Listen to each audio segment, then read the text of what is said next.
Dan yang namanya mewarnai ada warna turunan, itu mulai dari merah nanti ke orange yang muda, ke kuning, turunan seperti itu. Jadi jangan mewarnai matanya terlalu jauh, misalnya merah warna hijau, ya. Jadi ada turunan warna campur warna itu harus diaduk. Ini kadang yang tidak diperhatikan. Bulat-bulat, perhatikan ya, harus bulat-bulat terus, bulat-bulat sehingga warnanya ini harus tercampur. Jangan seperti kue tebu atau kue lapis, yaitu harus benar-benar diaduk, mutar, oke? Misalnya ini merah semua, oke? Supaya gambar itu bersih, teknik pengaturnya tolong diperhatikan. Halo. Oke, teknik pengaturnya seperti ini, cara mencampurnya. Semuanya sampai ujung ke ujung. Oke, baru ke arah atasnya. Supaya apa? Supaya warna oranye ini bersih.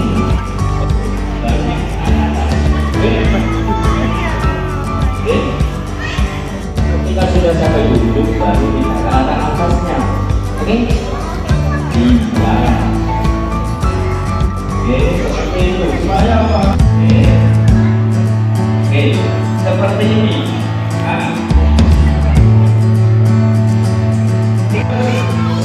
Ya, ini kurang diaduk. Coba dulu saya juga dia berikan. Ya.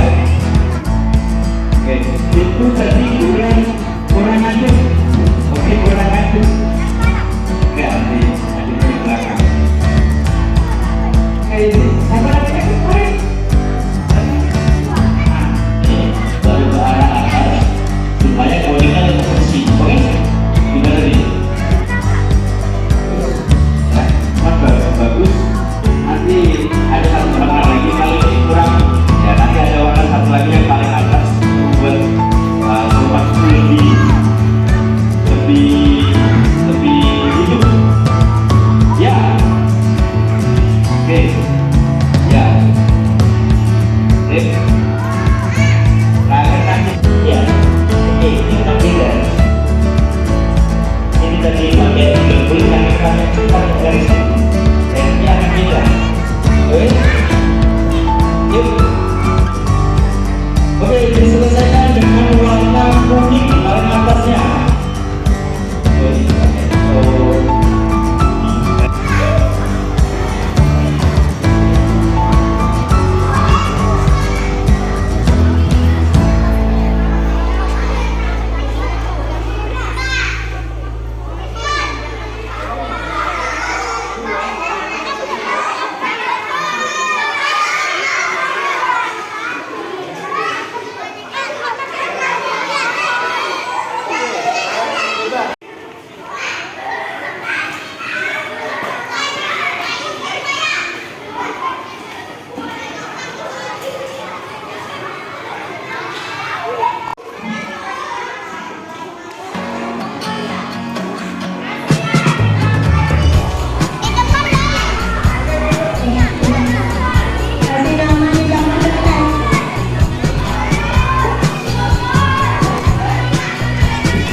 kemudian untuk ini sebenarnya cuma tambahan saja, dan tambahan ada teknik sendiri ketika kita menggunakan kain di tengah. Kemudian oke, ada penambahan ini sebenarnya ya, saka ini pasti ambil dari tekniknya saja. Oke, teknik dan isinya. Ayo, oke, Alvin ini ya, Alvin ini bagus, bersih, ya bersih. Terus satu lagi yang tidak terbaca dengan sudah padat, karena sebenarnya apapun namanya gambar, ketika tidak padat, ada putihnya, jadi berarti belum sempurna. Oke, perlu latihan lagi nanti. Dan terakhir adalah siswa. Soalnya sebenarnya oke, cuma kotor. Ya, ini adalah ketika kotor, itu biasanya penyakitnya kotor. Ya, makanya perlu namanya keboceng, perlu namanya sapu tangan. Ya, minimal kalau tidak punya dicium. Oke, seperti itu kan.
Jadi kenapa ada beri di luar?